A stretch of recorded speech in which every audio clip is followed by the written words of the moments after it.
Okay. If it makes you We're feel not actually better, live now doing anything, are we? We're just this is all being recorded, so Angel can take any of this to use in the episode. No, I meant more like this is not actually, we're not live anywhere, are we? No. I have no briefing or anything. I've just rocked up and be like, yeah, just come on at 8:30. I was like, yeah, all right, cool.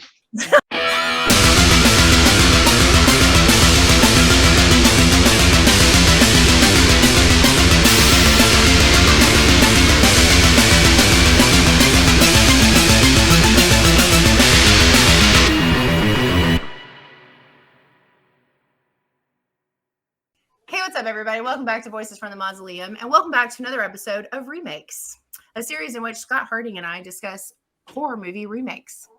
And we have our first guest in this one, who kind of told me I had to have him on. I didn't really get much of a say, but which is Marc from MW Horror Reviews, who is the second half of the Run podcast with Scott. He is, for his sins. Thank you. Yeah, well, yeah, for a lot of them as well. Yeah, thanks for having me on. Yeah. You didn't give me a choice. It's okay. So we're going to talk. Marc is a big Halloween head, so we're going to talk the 2018. No. Yeah. 2018. Sorry, 28. No. Yeah. 2018. Are you sure? Yeah. No, because that's not a remake, is it? So that's not the remake. The remake is 2004. 2007 is the remake, the Rob Zombie remake. Yeah. Which is the poster that's behind all of us right now. And is that the film we're doing? Just so I know where we're at. Yeah, that's the one we're doing. You did say H18 all the way through, Angel.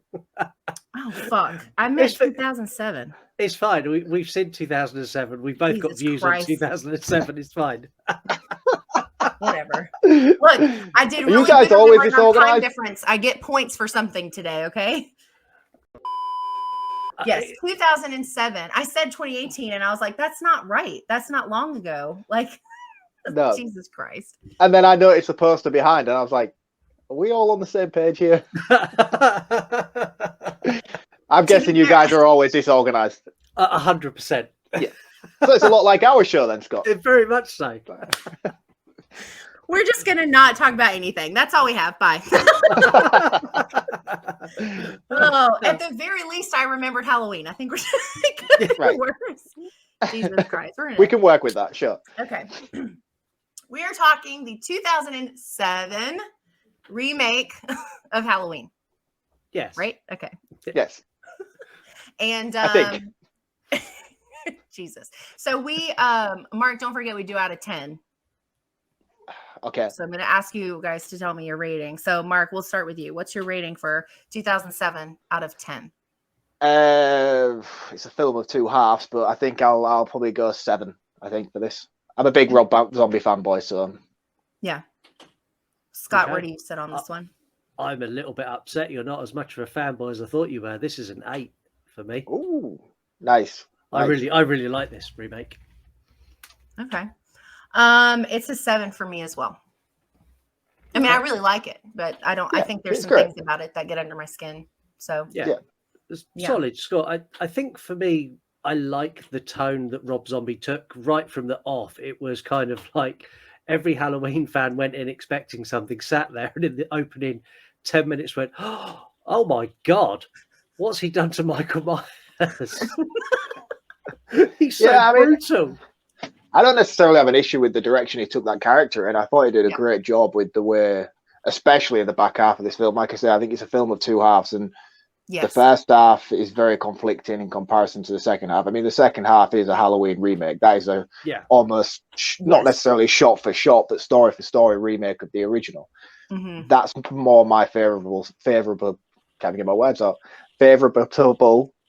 Someone help me out here, guys. That's a word. It's your favorite part of the film's second half. Yeah, you know what I mean. I like the second half better than the first half. As well. You can tell how often we do this, right? I don't know what movie we're doing. Marc can't speak. Just a normal day for us guys, right? Marc should be able to do this. We do this every week and still can't talk. I think if I were to divide the movie like what you're talking about, the rating would be very different. I think the first half I'd give like a 5, and then the second half would be like an 8. Yeah, but I think I had to kind of like, I have to bring it down because you have to take into consideration like the first, because what's true is like we just talked about Scott and I have had this conversation very briefly. Like I'm really into like asylum stuff, so I loved like being able to see this like other piece to the story, but it just like I just felt it was too drawn out. No, it was drawn out. It went on for too long. I feel like if they'd have condensed that into more of a maybe 15-20 minute arc rather than a 45 that we actually got. I think originally Rob Zombie did intend for this to be 2 separate films, and he wanted the Young Myers to be a whole film and then the sequel to be more of a remake. So it was like a prequel / then remake. Yeah. But studio interference as usual made him cram it all together, and it felt crammed together. I think the child actor who plays Child Myers is exceptional as well and doesn't get enough credit for how good they are. Awesome. Yeah. And I mean, I think Rob Zombie as a director is great, and if I had to choose, to be honest with you, I think part 2 is better than the first. I'm on my own on this, I know, but I really like the sequel. I think it's great. You're not even just on your own on this episode, you're on your own full stop. Even Rob Zombie prefers part 1 to part 2. I don't think that's true. I think it is. I think if you sat Rob Zombie down and said, which one do you want to watch? 1 or 2, he'd be like, fuck 2, I ain't watching that shit. I would love to know if that's actually how he feels. I'm going to DM him later and ask him. See what he says. I was talking about this film recently because everybody's talking about Halloween right now in general. Like all of the movies, everybody's talking about everything has to do with Halloween. And I actually think like one of the things that was like not like a super big scene, but I think was one of the smartest scenes, just as far as like getting us like, because you get all of these things of like, oh, why he's like this and what his like shit life at home and all these bad things and blah, blah. But I think the one thing that I felt like they added to this that really like drove home what Michael Myers is when he kills Danny Trejo. Yeah, it's a brutal scene. That it's so sad. It's sad. I was sad when I watched it. I was like, damn. But that's the point, right? Like you're not like it didn't matter. So what? You were nice to him. He doesn't care. Like, and I thought that one scene that stuck with me for a little while after it happened. I was like, damn. Like I can't believe that happened. But it just to me it spoke more to what he was really like on the inside, I guess. And so like I thought that's like probably one of my like favorite things. You know, story-wise, I thought that was really smart. Yeah, I think my favorite thing about this is overall how it looks. The visuals of this is very dark, it's very moody. I love the mask. I would argue this is one of the best Myers masks, full stop. It's so good, and it gives you a dirty feeling watching this film, which Rob Zombie does really well. You watch this and you walk away going, oh, need a shower. I need a shower. There's not many directors who can do that. Rob Zombie can do it. Eli Roth can do it, and I think that's probably about it. Yeah. You talk about casting and stuff with Trejo. I think overall the casting in this is superb. I think Tyler Mane is. I would go as far as to say he's probably one of my favorite versions of Myers. I think he does such a phenomenal job. So menacing and brutal. That was up until we got kills, but we don't need to talk about kills right now. This version of Myers for me is probably my favorite, and I think the version of Sheriff Brackett we get played by Brad Dourif is exceptional. Absolutely exceptional. Danielle Harris's return to the franchise as well. I think she's perfect casting in this. People take issue with Scout Taylor Compton as Laura Strode. I'm not a fan. Board. I'm not really, but I wouldn't go out my way to say that I disliked her performance. I think she was more than competent enough, and I think it was more down to writing and directional cues than anything else, which what spoiled it for her, I think. Trailer Park Laurie. Yeah, and she's screamy. She's just screamy, whingy. Yeah. And I think that's more down to the writing side than it is necessarily her capabilities as an actress, because I think she does a great job. So I think there was a few writing errors with her, but other than that, overall, I think I do like it. And for someone who doesn't like sexual violence in films, I hated the rape scene that they do. And it depends on which cut you get of this film. I think is it the uncut one where there's a rape scene in which Myers escapes? And is that cut from the theatrical version? That's cut from the theatrical. I have not seen that. Yeah. Yeah, that's not in the theatrical. That's bad as well. Yeah, in the theatrical. That. So which one have you not seen, Ange? I haven't seen that scene. Oh, the so one I've seen, I don't. Yeah. Yeah, so in the theatrical version, which was released, I can't remember how he gets out. I think they just go in and start playing with his masks, don't they, and winding him up. Mm-hmm. But in the director's uncut version, they take another patient out of the room next door, a female patient. They take her in and they rape her on Myers' bed. And then they start grabbing his masks and stuff while he's raping this woman. And then Myers just stands up and takes them both out. I mean, it's awful. It's awful. And it just doesn't deserve a place in this film at all. It's weird. No. So if you can avoid watching the uncut version, try and do that. I'd agree. Yeah. No, I've never seen that. I didn't know that was the thing.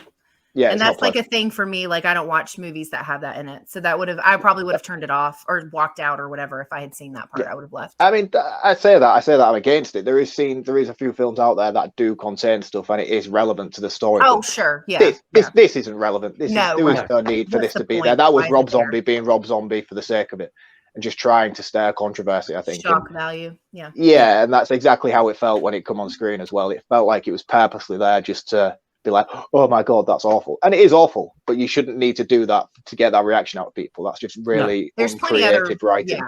Yeah, it's uncreative, I think. And if anybody can throw a scene like that in there because you know it's going to cause instant disgust, but be clever, you know, you don't need it there.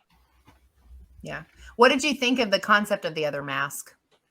Like it, dislike it, don't care? I quite liked it. Yeah, I mean, it was a case of hiding his persona. The mask is obviously a vital part of his character anyway. It's something that's a key element of the original. Right. And I like the way that he utilized it in this film, bringing it forward, adding the masks as he's growing and stuff like that while he's inside the sanitarium. And then obviously, as soon as he's instantly escaped, the first thing he does is he goes for that mask and uncovers it and becomes the shape again. So I think he handles that side of the thing very well. What about you, Scott? Yeah, I don't really have an issue with anything in this movie. It's a good movie. The mask choice is good. I like the fact that they get across that the mask is there for a reason, which none of the other Halloween films have nailed. Yeah. But in this one, they nail it. The mask is there to cover his face because he wants to be hidden. And it's great. And not even John Carpenter nailed that. No one else nailed that. And Rob Zombie hit that. I think, on the head. And I would say that's something that's become canon now in other movies. We all know why he wants the mask. And we all know that because of this movie. Yeah. It has like you said, it has a reason. It's not just this thing that they just do for the sake of hiding his face. Like and that's another thing I think in general, like not only just the scene where he kills Danny's character or the mask, but there's a lot of little nuances like that just give us more information about, you know, what this is that we're even looking at. And that's not even including the stuff with the kid. I mean, even aside from that. And I really appreciated that about it because it's like, you know, before there's not really a lot of reason. And then of course, when you get into 2 is when they add like they're related, you know, it just kind of is like, oh, this was good. Let's add to this and we'll just say they're related. And then, you know, like that kind of stuff. And they add to the story as it goes as a like need to basis. But this kind of took us and gave us like some origin stuff that just made all of that stuff kind of come full circle and make sense, even when you're going back and watching like the originals and stuff. Yeah. Where do you guys stand on the Loomis? The zombie Loomis. I like him as an actor. I'm a little biased. I really like him. Do you? I don't. I really dislike Malcolm McDowell. I don't. I don't like Malcolm McDowell. I don't think it's his performance. I just don't like him as an actor. He's got a face that annoys me for some reason. I'm kind of with you on that. There's just it's something about the way he acts. He's very methodical and slow, and he does it in everything. He's really good in like sci-fi stuff. So like he played Merlin. Yeah. And I think he's really good in those type of roles. But I mean, I think there's like no comparison to like our original. But I think like I didn't hate him. Like he wasn't like he's the worst. But I like him as an actor because I've watched a lot of shit that he's in that's sci-fi related. So I think when you have such an iconic character as Donald Pleasance playing that role, it's just so difficult to then try and step into those shoes, especially when anybody would have been good enough. Yeah, I mean, when you're doing a remake, I think that is the one element of this film that should have been taken in a different direction. I think that it's so hard to try and recapture the magic that Pleasance brought to that film. So then trying to do it in the same outfit and the same sort of similarized character, but just poorly. It just felt like a cheap imitation from me. I didn't really like the direction they tried to take him. Yeah, even more so in part 2. It's impossible to mimic Donald Pleasance. No, impossible. No. Even Donald Pleasance from movie to movie can't mimic Donald Pleasance. So no one else has got a hope in hell if he can't do it. He could every single time he plays Loomis, he's a completely different Loomis.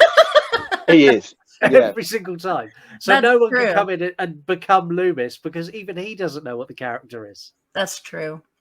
No. Yeah, I think all remakes, anytime you redo anything, no matter what it is, there's always like these key characters that like you're just never going to be able to recapture. So you have a choice. You can either just pick the luck of it, like just do your best to find somebody to fill the shoes, or you change the character. I think either way you lose people. You're going to make people mad. So yeah, and that's again, I think that's half the problem with Laurie in this as well. Like she is another character that is so much that they're trying to replicate. Yeah. Like, I mean, you've got Sheriff Brackett is a completely different Sheriff Brackett. You know, they're not trying to take what there was in the original. They've took it in a different direction. The same with all Laurie's friends and things like that. So I feel like when you take the two key characters from that original, you're going to have to change them slightly in order for it to work instead of trying to make a carbon copy. And it feels like a knockoff. And that they're the two things that don't work for me. That and the prequel stuff at the beginning. Yeah. They're the downsides of this film, I would have said. Yeah. All in all, though, it's a solid remake. It is. Yeah, and probably top 5 all-time remakes, I would have said.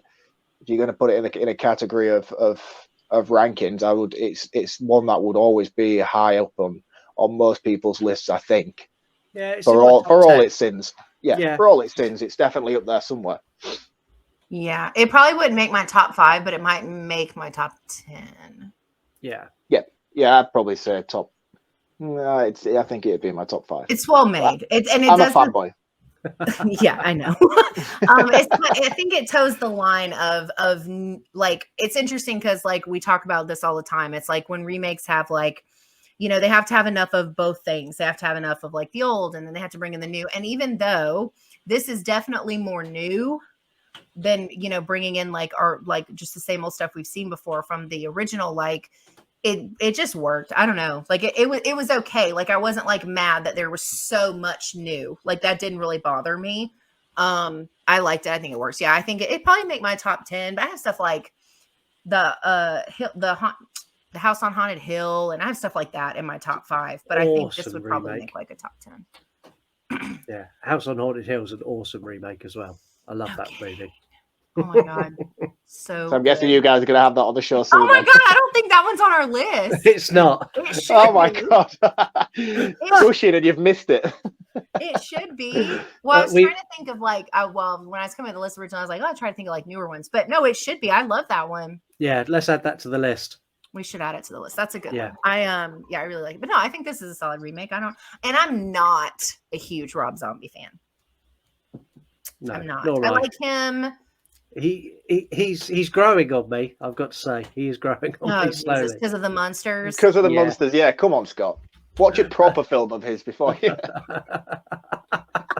No, I'm not watching that. But I think like he just is. I don't know. Like I feel like I have like only like one spot available for people who just do shit for the sake of doing it, and I think Eli Roth is in that circle, and so I only have room for one.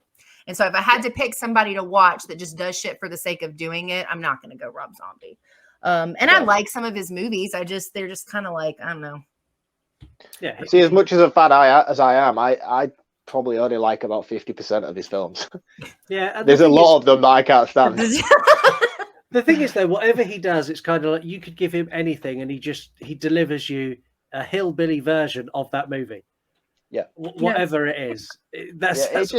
He just lets himself down. He's just too much of a control freak. He needs to hand off the casting department to somebody else and let somebody else cast his films for him. And he also needs to stop being greedy and stop writing his own films as well, because he's not a great writer. He's a great director, and he's great at adding scores and music to his films. And that's his lane, and he needs to learn to stick in it. Did you know how he could get so many more people to instantly watch one of his movies? Cast Sherry Moon Zombie and kill her in the opening scene, because everyone would flock to see it. I think anybody would just flock to see a film that she's not in if he's directing. That's true too. It's like, fuck off. There's no way she'll be in at the credit We're gonna sequence. go see it just to prove it wrong. Like, yeah. There's like that meme that's like the next remake the next film he's gonna do is a remake of Jaws, and his wife is the shark. Like, I see this shit like all the time. It's just like. But I believe it though. That's the thing. I believe it. He just, I don't know what direction he's going to go in now after he's done the Monsters. Because I don't know whether that's flopped. Is that flopped overall, or are we? No, it's done very well. I don't know. Very well. Oh, that's interesting. It's had mixed reviews, but I think for Netflix, it's been a big success. There's talk of a sequel.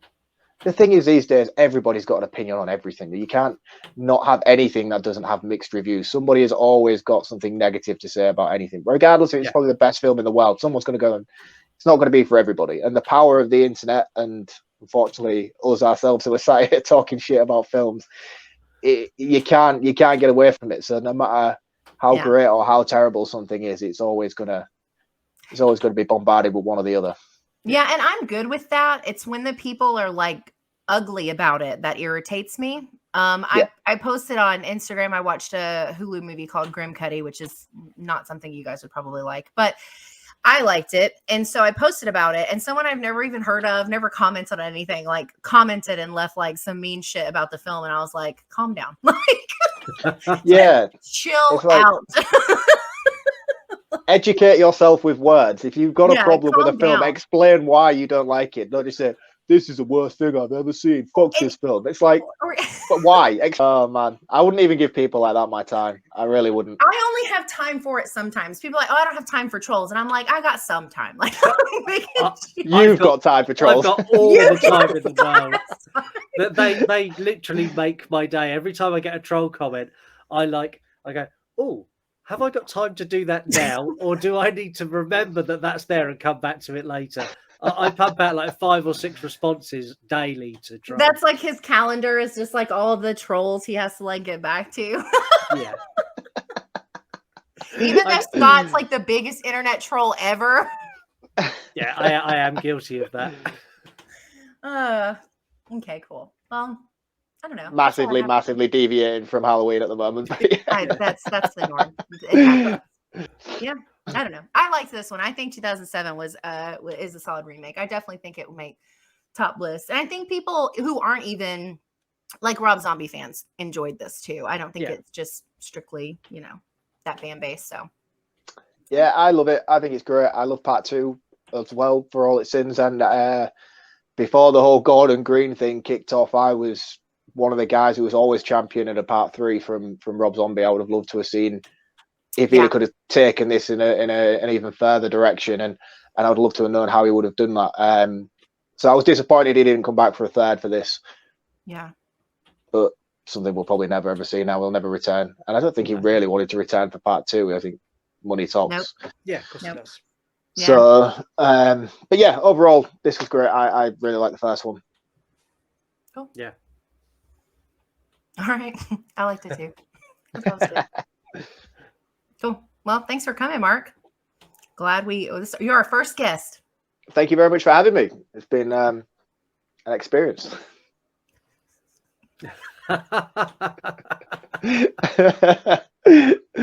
Oh boy. Well, anyways, moving right along. Yeah, that's all we have for this episode of Remakes. Scott and I will be back last Tuesday of November with another movie. We're not going to tell you what it is. You'll have to come back and see. Hopefully you've watched the rest of them. There's a playlist now. So yeah, so I hope you guys have a good rest of your week. Enjoy your weekend, and we'll see you next time. See you later.